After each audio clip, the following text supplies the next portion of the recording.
After a short break, the championship returns with a visit to sunny Somerset for the Minehead round of the championship, sponsored by Dunster Biomass Heating and Causeway 4-wheel drive.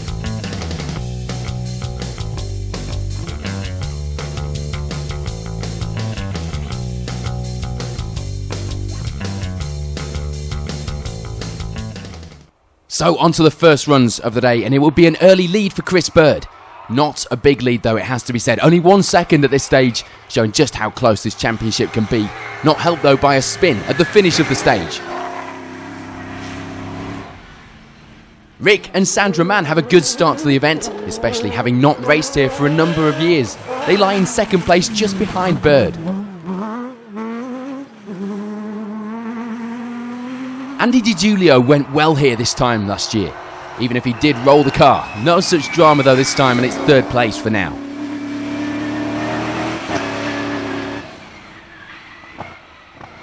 Ian Roberts had managed a podium on the previous round of the championship, but this weekend wasn't quite there just yet for him. Fourth overall though was close, and only 2 seconds the deficit to DiGiulio. Greg Clement wasn't having the best start to the season this year, it has to be said, so a good result was needed here at round 3. It was looking good so far as well, with 5th place after the day's first 2 runs. Pete Roberts finished the last round in 5th place, and this weekend it was a similar story to start the day, just behind that place in 6th, but the times were looking good. With the car repaired and back in action, it will be a good start for Kevin Stubbs as he ends these opening stages in 7th place.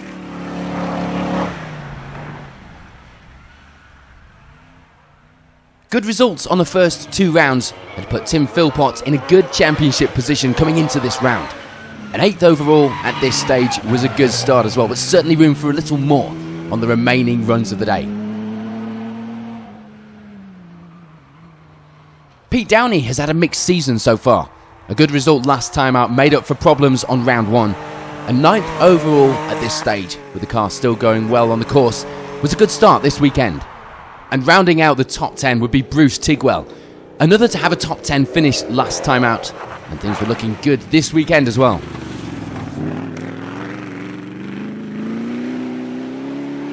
A look then now at some of the class runners outside the top 10, and in 11th overall it would be Rob Boole, leading the way in Class 8 at this point in the event. Adrian Marfel lying a few places back in 14th, but he's the only one in Class 3, so that would be safe if he could finish. Easier said than done. Brian Dyke would end the first couple of runs in 16th on our leaderboard, and with Rob Boole leading the way in Class 8, it will be second in that class for Dyke. Just the one runner in Class 2, so it would be the class lead, and 17th overall for Joe Philpott, just 14 seconds behind the 16th position up ahead. And for Jason Nicol and Kirsty Randall, it will be third in Class 8, which was a great result in itself, given that the car was having the front diff replaced just before the start of the first stage. 22nd overall would be the first of the Class 7 runners, Oliver Maxwell. He takes the early class lead and has around 2 minutes of an advantage in that place.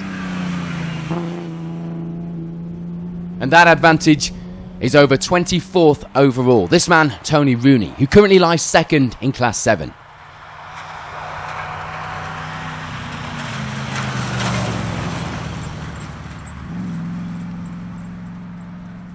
So after 2 runs here in Somerset, here's a quick look at the top of the overall results.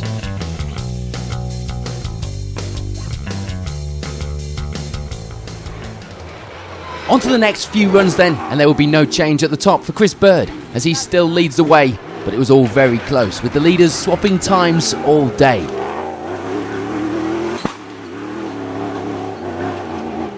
So much so in fact, that it will be an identical time after run 5 for Rick Mann. Now with Tom King in the co-driver's seat, the gearbox oil leak causing a small worry, but it wasn't causing any physical problems for now. For Andy DiGiulio, it would still be third. They were losing a little time to the leading pair, but nothing too serious.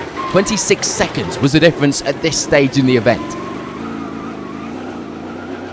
And it would be a similar story for Ian Roberts. He holds on to his 4th place, but was losing a little time to Di Giulio now. The gap now up to 19 seconds. Greg Clement was holding on to 5th and not losing too much time to the car ahead. It was looking good for the other way round too. The gap behind growing as the runs went on. And the man doing his best to chase down Clement was still Pete Roberts. But as we said, the gap ahead was getting bigger, and with almost a minute, now it would be hard to make much of an impact on 6th place. But he too could be a little safe in the knowledge that there was almost the same gap behind, where Kevin Stubbs was still lying in that 7th overall, and Roberts' closest challenge at this stage in the event still. And it will be much the same in 8th position as Tim Philpott continues to hold that place and has a 40-second deficit to Stubbs after run 5.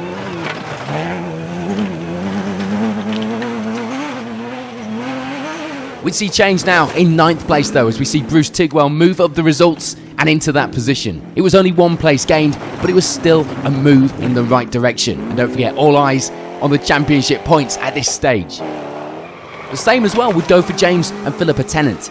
They gained 2 places in these runs, moving in to round out our top 10 at this stage.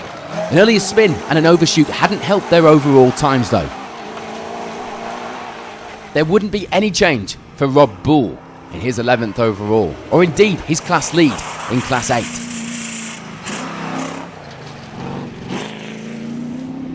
It would, however, be a good move up the results for Brian Dyke, now lying in 12th overall, but of course no change in the class position as he still trails the leader now, but by only 16 seconds. We do see change in the 7I class as Marcus Rawlinson moves up the results to take up 3rd in the class, as well as lying in 13th on the leaderboard. No change for Adrian Marfel as he continues to hold on to his Class 3 honours, as well as remaining in that 14th overall.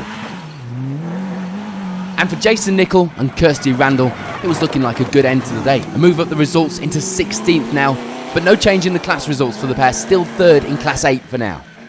No change either in Class 7, as Oliver Maxwell keeps hold of that class lead with 20th overall on the leaderboard now.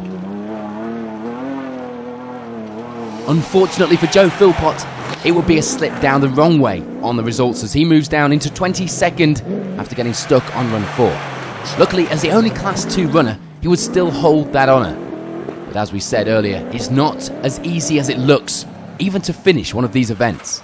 And now in 23rd overall, it would still be 2nd in the class for Tony Rooney, some way back from the class leader, so it wasn't looking like changing for now. So at the end of run 5, here's another reminder of the top of the results.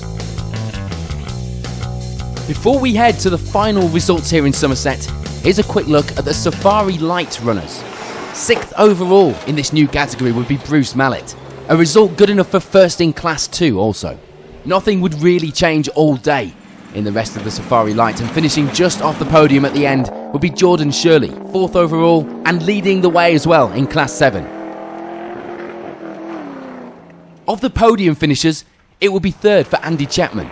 No change in that place all day, so a good consistent run this weekend.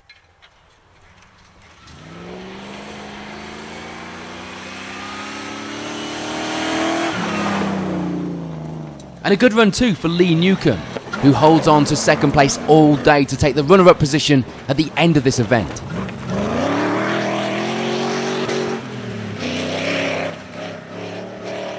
But taking the Safari Light victory here at round 3 would be Adrian Beer, a lead he'd held all day long and a well-deserved haul of championship points this weekend.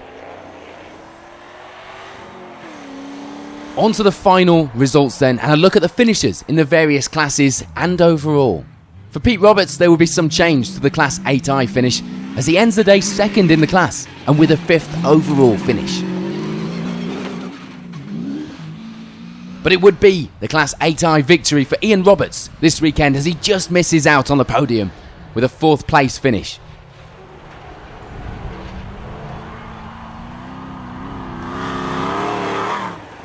Jason Nicol and Kirsty Randall managed to gain a place in the class and move up to take 2nd in Class 8, as well as ending the day in 17th on the leaderboard. But But it would be the class win for Brian Dyke, a lead in the class at the finish of almost 2 minutes. So it was job well done, as he also rounds out our top 10 overall. In the 7i class, it would be second place for Marcus Rawlinson, and a finish just outside the top 10 as well in 11th place. But for Tim Philpott, it would be a great class win, over 4 minutes of a lead in that class, as well as a finish inside the top 10 in 7th.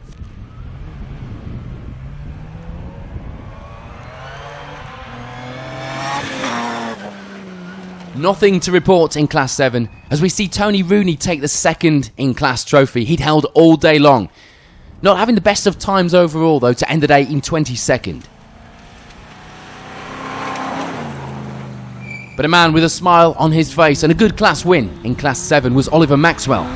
A win of a good few minutes as well, finishing the event in 19th on the leaderboard in the process. And as we've said, just one man in Class 3 is Adrian Marfel, winning the battle against the course. And what a battle to bring the car home in one piece, and with the class win and 12th overall as his prize. And it will be the same story in Class 2 as lone class runner Joe Philpott takes the trophy home along with a 21st overall finish. So on to the overall results then at the top, and there wouldn't be any change in our final podium position. Andy Di Giulio takes third place, maintaining that position through all the battles for the lead, and ends today with some good championship points.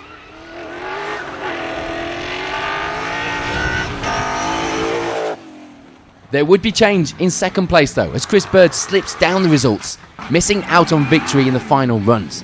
It was close though, a fuel pump problem costing him just enough time to lose out on that lead. So that means it's victory for Rick Mann. And with Tom King alongside, the pair would be happy to take advantage of a few seconds lost by Bird as they move up to the lead that they've been fighting so close for all day.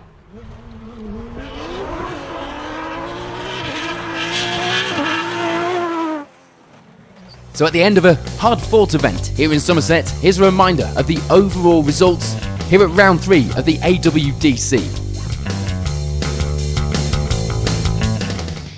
We've got time for on this edition of Special Stage Extra, but remember, you can keep in contact with us via any of our social media channels and join us next month for more of the UK's best rally and off-road racing right here on Special Stage.